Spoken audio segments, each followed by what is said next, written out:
मान्यवर, अभी एक फैशन होगा, अभी एक फैशन होगा, आम्बेडकर आम्बेडकर आम्बेडकर आम्बेडकर आम्बेडकर आम्बेडकर। इतना नाम अगर भगवान का लेते हैं तो 7 जन्मों तक स्वर्ग मिलता है। अच्छी बात है ना, सुनिए तो।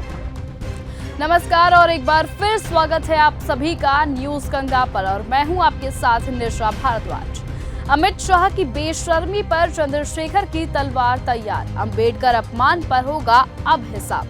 संविधान के 75 साल पूरे होने पर राज्यसभा में 2 दिवसीय चर्चा हो रही थी। अमित शाह ने इस क्रम में कांग्रेस की ओर से किए गए 4 और बीजेपी के नेतृत्व वाली सरकारों के दौरान किए गए 4 संशोधनों का जिक्र किया। उन्होंने कहा कि संविधान निर्माता बाबा साहेब भीमराव अंबेडकर ने बहुत सोच समझकर कहा था कि कोई संविधान कितना भी अच्छा हो वो बुरा बन सकता है अगर जिन लोगों पर उसको चलाने की जिम्मेदारी है वो अच्छे ना हो तो।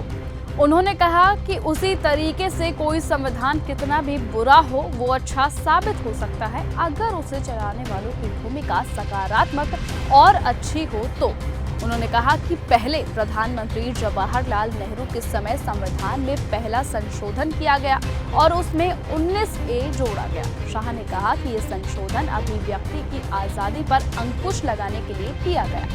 इस तरह 24वां संशोधन किया गया और इसके माध्यम से नागरिकों के मौलिक अधिकार कम कर दिए गए। उन्होंने कहा कि कांग्रेस की सरकारों ने सिर्फ अपने उद्देश्यों की पूर्ति के लिए संविधान में कई संशोधन किए।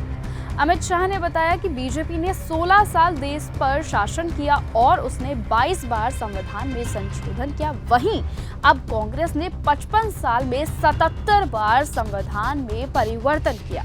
उन्होंने कहा कि बीजेपी और कांग्रेस दोनों ने परिवर्तन किए, लेकिन उसका उद्देश्य क्या था, क्या हासिल करना था, क्या हमारे लोकतंत्र को मजबूत करने के लिए ये परिवर्तन किए गए। जिन्हें अधिकार नहीं है ऐसे लोगों को समान अधिकार देने के लिए परिवर्तन किए गए या फिर अपनी राज सत्ता को बचाने के लिए। इसी से पार्टी का चरित्र, पार्टी के चलन की पद्धति और पार्टी का संविधान के प्रति विश्वास परिलक्षित हो जाएगा। गृह मंत्री ने कहा कि संविधान में स्पष्ट रूप से ये कहा गया है कि कोई भी आरक्षण धर्म के आधार पर नहीं होगा।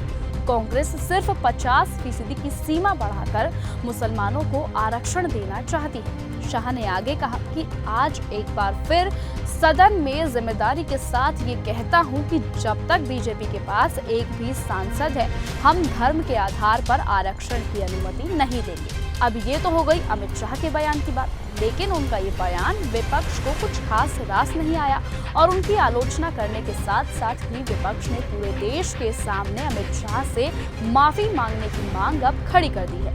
अब आपको बताते हैं कि कांग्रेस नेता मल्लिकार्जुन खड़गे का बयान क्या था, जरा आप सुनिए। हमने कल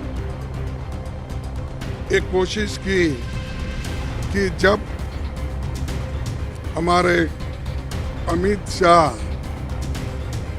डिस्कशन कर रहे थे, हमने जब वो डॉक्टर बाबा साहब अम्बेडकर के बारे में बोल रहे थे,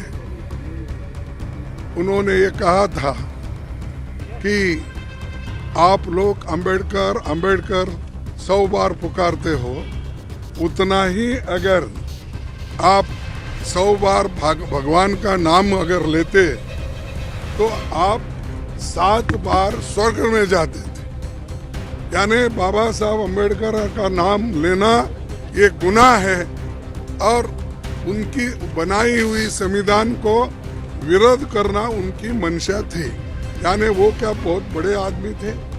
आप भगवान का नाम लेने का काम नहीं कर रहे, अम्बेडकर अम्बेडकर बोल रहे, ये ऐसा उन्होंने बात किया।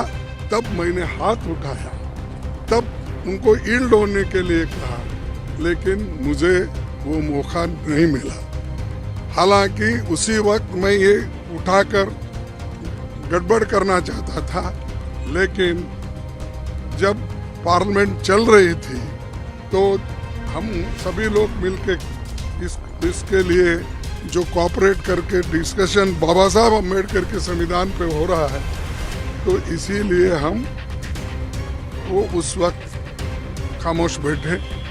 और उसके बाद में जब आज शुरू होता ये सवाल हम उठाने के लिए तैयार हो गए। आज आपको मालूम है सुबह भी हम पार्टी के सभी पार्टी के लोग एक होकर जो बाबा साहब का अपमान शाह ने किया है वो गलत है, इसीलिए आई डिमांड हिज रेसिग्नेशन। जो अपमान संविधान का करता है, बाबा साहब अंबेडकर का नाम लेकर अगर उनकी नाम अगर तुम बार बार लेते रहेंगे, इतना ही नाम अगर आप भगवान का लिए तो आप 7 बार हेवन जा सकते थे, यानी स्वर्ग जा सकते थे। उनका ये बयान तो आपने सुन ही लिया, जिसमें उन्होंने साफ तौर पर कहा कि गृह मंत्री अमित शाह उनकी टिप्पणी के लिए माफी मांगे। उनका दावा है कि ये टिप्पणी BR अम्बेडकर का अपमान है। खड़गे ने इस मामले में अमित शाह से इस्तीफे की मांग भी की है। 7 जनवरी, हाँ, तो ये बात कहना, ये बात कहकर बाबा साहब का अपमान किया, संविधान का अपमान किया, और वो मंशा जो उनके दिमाग में है कि उनकी जो मनुस्मृति की आइडियोलॉजी है वो और RSS की आइडियोलॉजी जो है वो दर्शाता है कि वो खुद वो बाबा साहब अंबेडकर के संविधान को रेस्पेक्ट नहीं देना चाहते हैं। इसीलिए हम वो कंडेम करते हैं और I demand his resignation. We all the parties demand his resignation and he should apologise to the country.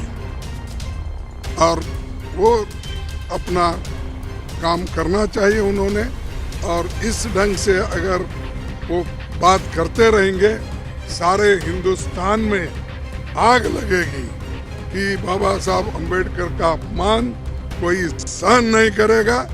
अगर उनको अपने जगह से इस्तीफा देना चाहिए, और ऐसे अपमान कोई पार्टी कोई देश का आदमी स्वीकार नहीं करता। इस बीच अब आपको राहुल गांधी की प्रतिक्रिया भी बताते हैं। राहुल गांधी ने X पर एक पोस्ट में लिखा है कि जो लोग मनुस्मृति में विश्वास करते हैं वो निश्चित रूप से अंबेडकर से असहमत होंगे।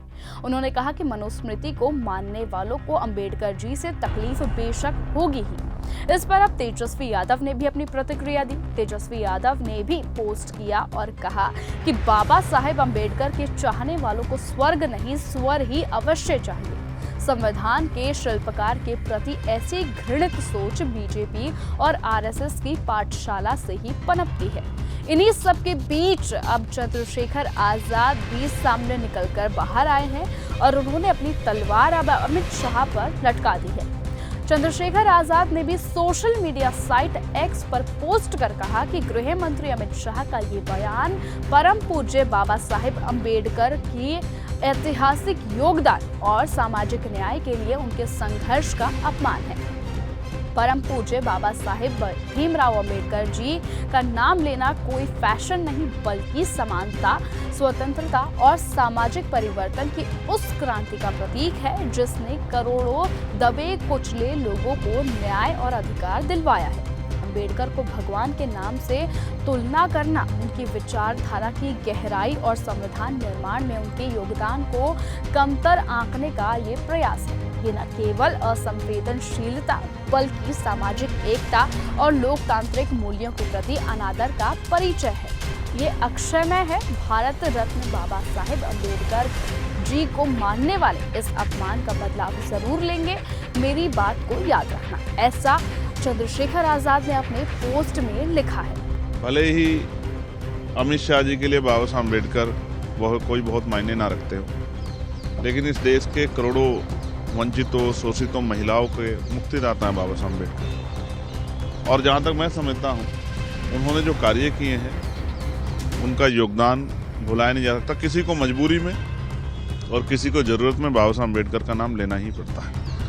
मैं ये भी कहना चाहता हूँ कि भाई बाबा साहब अम्बेडकर सदा थे, सदा हैं और सदा रहेंगे। लेकिन अमित शाह जी और प्राइम मिनिस्टर को शायद ये आभास नहीं है कि आज वो अगर गृह मंत्री हैं या प्रधानमंत्री हैं तो वो भगवान की देन नहीं है, बाबा साहब अम्बेडकर के संविधान की देन है। आज वो अगर गृह मंत्री या प्राइम मिनिस्टर हैं तो बाबा साहब के संविधान की वजह से हैं। और अहंकार बहुत अच्छा नहीं होता है। जैसे मैंने आपसे कहा कि ना सदा कांग्रेस सत्ता में रही और ना सदा भाजपा सत्ता में रहेगी। एक समय आएगा कि इसी देश के लोग इस भारतीय जनता पार्टी की सरकार को उखाड़ कर फेंक देंगे। तो मैं स्पष्ट रूप से कहना चाहता हूं कि इस तरह का बयान अम्बेडकरवादी तो किसी भी कीमत पर बर्दाश्त नहीं करेंगे। पूरे देश में अम्बेडकरवादियों को इस बात को लेकर गुस्सा है और मैं स्पष्ट तौर पर कहना चाहता हूं कि ये बयान जो है शर्मनाक है। लेकिन जो इस बयान के नाम पे नारे लगा रहे हैं उनको भी कहना चाहता हूं कि जहां उनकी सरकार है वहां बाबा साहब अम्बेडकर के विचारों के आधार पर आप सरकार चलाएं तो शायद जो है बाबा साहब अम्बेडकर का नारा लगाना, जय भीम का नारा लगाना सफल होगा। अब देखना होगा कि चंद्रशेखर आजाद इस पर एक क्या एक्शन लेते हैं और फिलहाल आपकी इस बारे में क्या राय है हमें कमेंट्स में बताइएगा। और आज की इस वीडियो में इतना ही। देश और दुनिया की तमाम बड़ी खबरों से जुड़े रहने के लिए आप बने रहें न्यूज़ गंगा के साथ।